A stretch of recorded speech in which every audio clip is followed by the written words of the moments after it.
कैसे हो സ്നേഹാസാണ് ഹിന്ദിയാണ് എടുക്കുന്നത്. വരൂ നമുക്ക് കുറച്ചു നേരം ഹിന്ദി പഠിക്കാം അല്ലേ. അപ്പോൾ ബഹുത് ദിനോं की बात എന്ന് പറയുന്ന കവിത വളരെ ഇമ്പോർട്ടൻ്റ് ആയിട്ടുള്ള ഒരു കവിതയിലെ ഏറ്റവും ഇമ്പോർട്ടൻ്റ് ആയിട്ടുള്ള ക്വസ്റ്റ്യനുമായിട്ടാണ് മിസ് വന്നിട്ടുള്ളത്. ഇത് എക്സാമിന് ചോദിക്കും. ഈ ഒരു ക്വസ്റ്റ്യൻ ഏതെങ്കിലും ഒരു കവിതയിൽ ചോദിക്കാതിരുന്നിട്ടുണ്ടോ എന്ന് ചോദിച്ചിട്ടുണ്ടെങ്കിൽ ഇല്ല.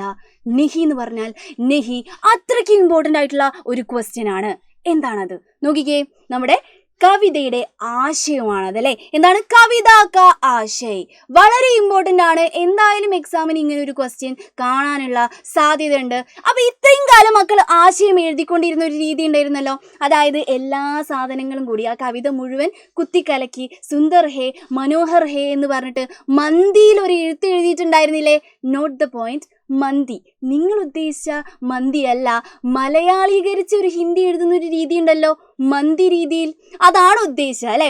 അപ്പം ഈ ഒരു മന്തി എഴുത്ത് ഇവിടെ നിർത്തിക്കോളാം, നമുക്കൊരു പുതിയ രീതി ആശയം എഴുതാൻ വേണ്ടി പഠിക്കാം അല്ലേ. അതായത് ടീച്ചർമാരെ കണ്ടിട്ടുണ്ടെങ്കിൽ വാവ് അടിപൊളിയായിട്ട് എഴുതിയിട്ടുണ്ടല്ലോ എന്ന് തോന്നുന്ന രീതിയിൽ നമ്മൾ ആശയം എഴുതാൻ വേണ്ടിയിട്ട് പഠിക്കണം. നോക്കിക്കേ, ഒരു ആശയം ഹിന്ദിയിൽ എഴുതുമ്പോൾ നിങ്ങൾ 3 പാരഗ്രാഫ് തിരിച്ചിട്ട് എഴുതിയിരിക്കണം. എത്ര പാരഗ്രാഫ്? 3 പാരഗ്രാഫ് തിരിച്ചിട്ട് എഴുതണം.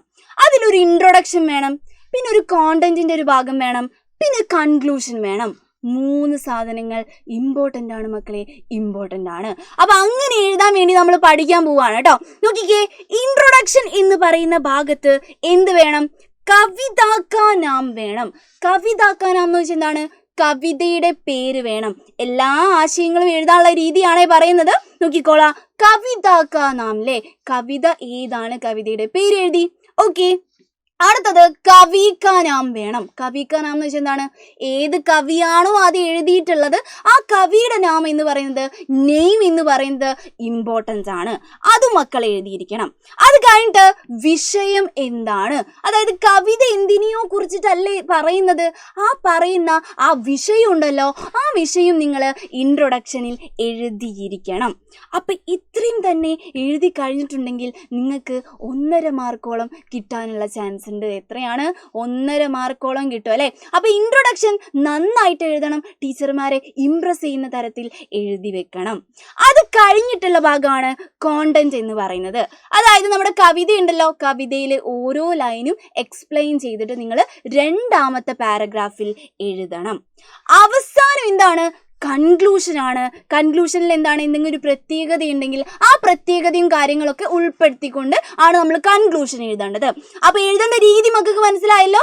വെറുതെ എന്തൊക്കെയോ എഴുതി വെക്കലല്ല. എന്താണ്? ആ 3 പാരഗ്രാഫ് തിരിച്ച് വൃത്തിയിൽ നമ്മൾ എഴുതാൻ പഠിക്കാൻ പോവാണ്. നോക്കിക്കേ, ഇനി നമ്മുടെ ബഹുത് ദിനോं के बाद എന്ന് പറയുന്ന നാഗാർജുൻ്റെ കവിതയ്ക്ക് നമ്മളൊരു അടിപൊളി ആശയം എഴുതുകയാണെങ്കിൽ അത് എങ്ങനെയായിരിക്കും എന്നുള്ളതാണ്. അപ്പോൾ കോണ്ടന്റ് എന്ന് പറയുന്ന ഭാഗം നിങ്ങൾ തന്നെ എഴുതിയാൽ മതി. ഇൻട്രൊഡക്ഷനും കൺക്ലൂഷനുമാണ് ഇമ്പോർട്ടൻ്റ്. അത് നന്നായിട്ട് എഴുതണം അല്ലേ. നോക്കിക്കേ, ഒരു പുതിയ തരത്തിലുള്ള ഇൻട്രൊഡക്ഷനാണ് പറഞ്ഞു തരാൻ പോകുന്നത്. ആദ്യം കവിയുടെ പേര് വേണം, കവിതയുടെ പേര് വേണം, വിഷയം എന്താണെന്ന് വേണം അല്ലേ. നോക്കിക്കേ, ഹിന്ദി സാഹിത്യക്ക് എങ്ങനെയാ നമ്മൾ തുടങ്ങേണ്ടത് ആശയം? ഹിന്ദി സാഹിത്യക്ക്, ഹിന്ദി സാഹിത്യത്തിലെ എന്ന് പറഞ്ഞിട്ട് വേണം തുടങ്ങാൻ വേണ്ടിയിട്ട് കേട്ടോ. പ്രഗതിവാദി കവി, A+ പോയിന്റ് ആണ്. A+ പോയിന്റ് ആണ്, മാർക്ക് കൂടുതൽ കിട്ടാനുള്ള പോയിന്റ് ആണ്. കവി എന്ന് പറയുമ്പോൾ പ്രശസ്ത കവി, പ്രമുഖ കവി എന്നല്ല നമ്മൾ എഴുതേണ്ടത്. നമ്മുടെ നാഗാർജുൻ പ്രഗതിവാദി കവിയാണ്. പ്രഗതിവാദി എന്ന് വെച്ചാൽ എന്താണ്? ആ കുറച്ച് പ്രോഗ്രസീവ് ആയിട്ടുള്ള കവിതകളൊക്കെ എഴുതുന്ന ആളെയാണ് നമ്മൾ പ്രഗതിവാദി കവി എന്ന് പറയുന്നത്. അപ്പോൾ എഴുതി വെച്ചോളാം, വളരെ ഇമ്പോർട്ടൻ്റ് ആണ്. എന്താണ്? പ്രഗതിവാദി കവി നാഗാർജുൻ കാ, നാഗാർജുൻ്റെ ഏക് സുന്ദർ കവിത ഹേ, ഒരു സുന്ദരമായ കവിതയാണ് എന്ത്? ബഹുത് ദിനോं के बाद. കവിതയുടെ പേര് നമ്മൾ പറഞ്ഞു.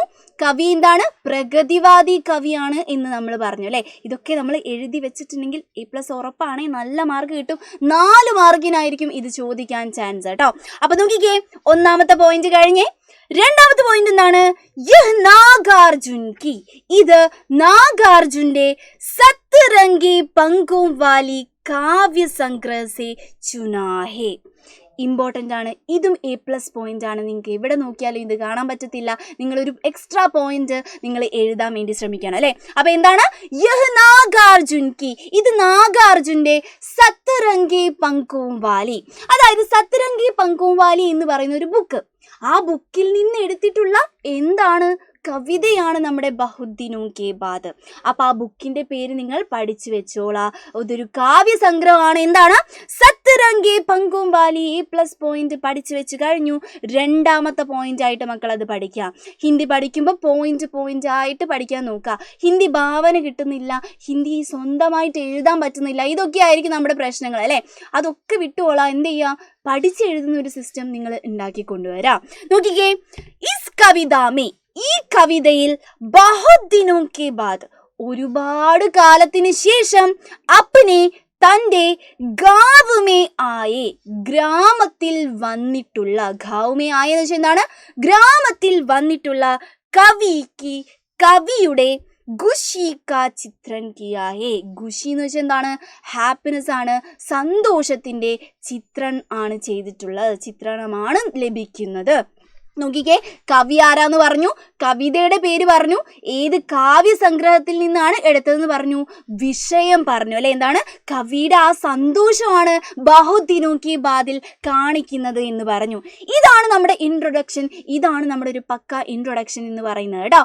അത് കഴിഞ്ഞിട്ടാണ് നിങ്ങൾ നിങ്ങളുടെ മന്തി എഴുത്ത് എവിടെ എഴുതണം, ഇവിടെ എഴുതിക്കോളാം.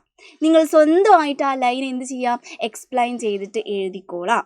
അത് വളരെ ഈസി ഉള്ള പരിപാടിയാണല്ലേ. ഈ മന്തി എഴുത്ത് ഞങ്ങളെ പഠിപ്പിക്കേണ്ട ആവശ്യമില്ല മിസ്സേ, നിങ്ങൾ ഇതിൽ എക്സ്പേർട്ടാണ് എന്ന് എനിക്കറിയാം. നോക്കിക്കേ, അടുത്തതാണ് നമ്മുടെ കൺക്ലൂഷനും നല്ല രീതിയിലായിരിക്കണം എഴുതുന്നത്. നോക്കിക്കേ, ഈ കവിത, ഈ ഒരു കവിത एक सुंदर और सरल കവിത ഹേ. സുന്ദർ എന്ന് വെച്ചാൽ എന്താണ്, ആ സുന്ദരവും സരൾ എന്ന് വെച്ചാൽ എന്താണ്, എളുപ്പമാണ്, ഈസിയാണ് എന്നുള്ള അർത്ഥം കേട്ടോ. അപ്പോൾ ഏത് കവിത, ഇതിനി എന്താണ് സുന്ദരം അല്ലെങ്കിൽ നമ്മളൊരു പൊട്ട കവിതയാണെങ്കിൽ നമ്മൾ എന്ത് എഴുതണം, വാവ് അടിപൊളിയാണ്, സുന്ദരമായ കവിതയാണ് എന്ന് പറഞ്ഞിട്ട് വേണം നമ്മൾ എഴുതാൻ വേണ്ടിയിട്ട് കേട്ടോ. അപ്പോൾ എന്താണ്, ഇത് നല്ലൊരു അടിപൊളി കവിത തന്നെയാണ് അല്ലേ. നോക്കിക്കേ, യഹ് കവിത, ഈ ഒരു കവിത एक സുന്ദർ और सरल കവിത ഹേ, സുന്ദരവും എളുപ്പവുമായിട്ടുള്ള ഒരു കവിതയാണ് എന്നുള്ളതൊരു പോയിന്റ്.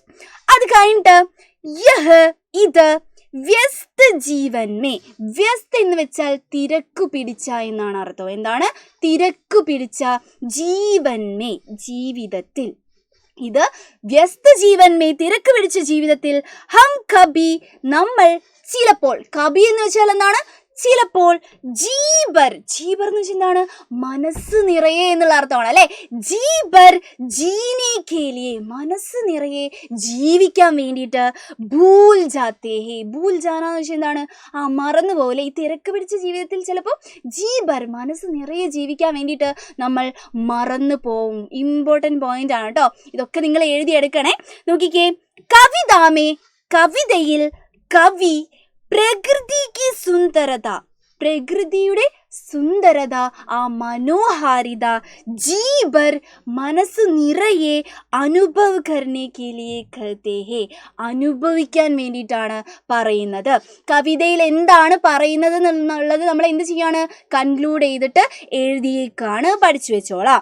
അടുത്തത്, എല്ലാ കവിതയിലും അവസാനിപ്പിക്കാൻ വേണ്ടിയിട്ട് ഈ ഒറ്റൊരു സെൻറ്റൻസ് മതി, ഈ ഒറ്റൊരു ലൈന് മതി. എന്താണത്, സാമാജിക് ദൃഷ്ടിമേ, സാമൂഹികമായിട്ടുള്ള ദൃഷ്ടിയിലുണ്ടല്ലോ, കവിത, ഈ ഒരു കവിത ബിൽക്കുൽ പ്രാസംഗിക് ഹേ, എന്താണ്, തീർച്ചയായും, ബിൽക്കുൽ എന്ന് വെച്ചാൽ എന്താണ്, തീർച്ചയായും, പ്രാസംഗിക് ഹേ, റെലവൻ്റ് ആണ്, പ്രാസംഗികമാണ്. ഇനി അങ്ങോട്ട് 9ാം ക്ലാസ് അല്ല 10ാം ക്ലാസ് അല്ല, ഏത് കവിതയും വരട്ടെ, ആശയത്തിൻ്റെ അവസാനം നിങ്ങൾക്ക് അവസാനിപ്പിക്കാൻ ഈ ഒരു ലൈന് പഠിച്ചു വെച്ചാൽ മതി. വളരെ ഇമ്പോർട്ടൻ്റ് ആയിട്ടുള്ള ലൈനാണ്, അങ്ങ് പഠിച്ചു വെച്ചേക്കുക. എന്താണ്, ബിൽക്കുൽ പ്രാസംഗിക് ഹേ, വളരെ റെലവൻ്റ് ആയിട്ടുള്ള ഒരു കവിതയാണ് ഇത് എന്ന് പറഞ്ഞിട്ട് നമ്മുടെ ആശയം നല്ല വൃത്തിക്ക് നമ്മൾ അവസാനിപ്പിക്കുക.